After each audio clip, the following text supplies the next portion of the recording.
I don't object to the fact he went to Winchester. My problem is that he was head boy. I don't see Rishi calling a general election. Do you? I don't think he will have a lot of choice, particularly if it's a coronation. So if Rishi becomes automatically Prime Minister by Tuesday, I think all hell will break loose because he has no mandate from the people. No, he's lost every election that he's gone up for. So, he lost the leadership election with Liz Truss. He hasn't won this one. He won't have gone to the members for a vote. And I think it will be very, very difficult for him to sustain the pressure not to go for a general. He has no mandate whatsoever to be Prime Minister of this country. Now, Tony Blair handed over to Gordon Brown, who's been his Chancellor for a very long time.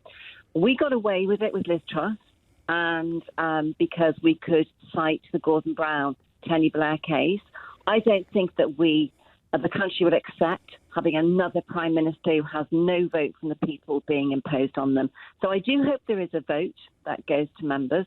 If it doesn't, then I fear we will very quickly be into general election territory.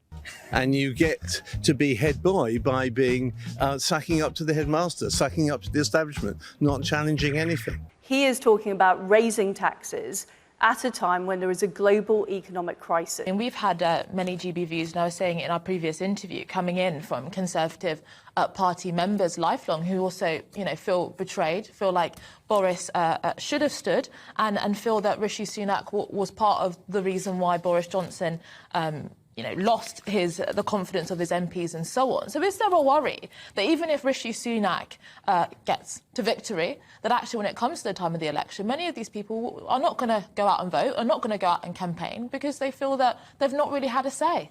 I think that's a huge worry. And that's one of the reasons why I then decided to nominate. Sounds like I'm flip-flopping from one to the other, but it's the way it works. It's the way the system works. That's why I decided then last night to nominate Penny Mordaunt. I was deeply involved with her campaign last time round. I'm not involved in her campaign at all now. But what I want, having come up that way myself in the Conservative Party, because, I was a volunteer, I did the leafleting, I did the knocking on doors, our 200,000 members should have a say. And that's why I've nominated Penny Mordaunt. Boris definitely made some mistakes and he apologised for those mistakes. But there's a difference between what actually took place and then the media narrative that was constantly being fed from inside Cabinet. And I think that's what ran away. And that kind of protracted, prolonged, damaging effect is what ended up making that sort of his premiership, come to its end.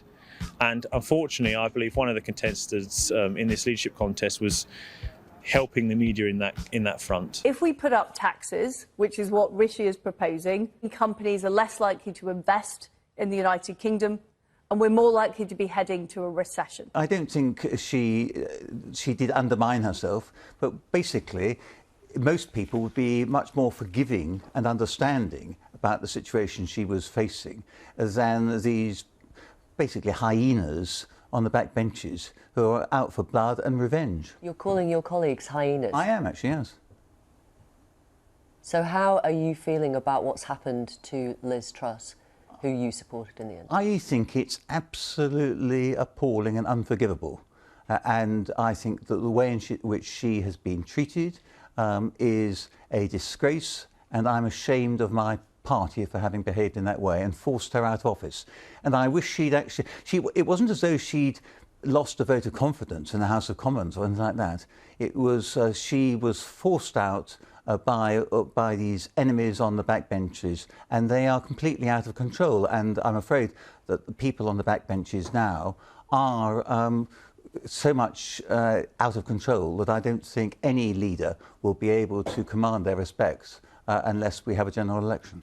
Would you accept a cabinet post from Rishi Sunak? No, of course I wouldn't. I believe his behaviour towards Boris Johnson, his disloyalty, means that I could not possibly support him, and he wouldn't want me in his cabinet anyway. So it's entirely mutual?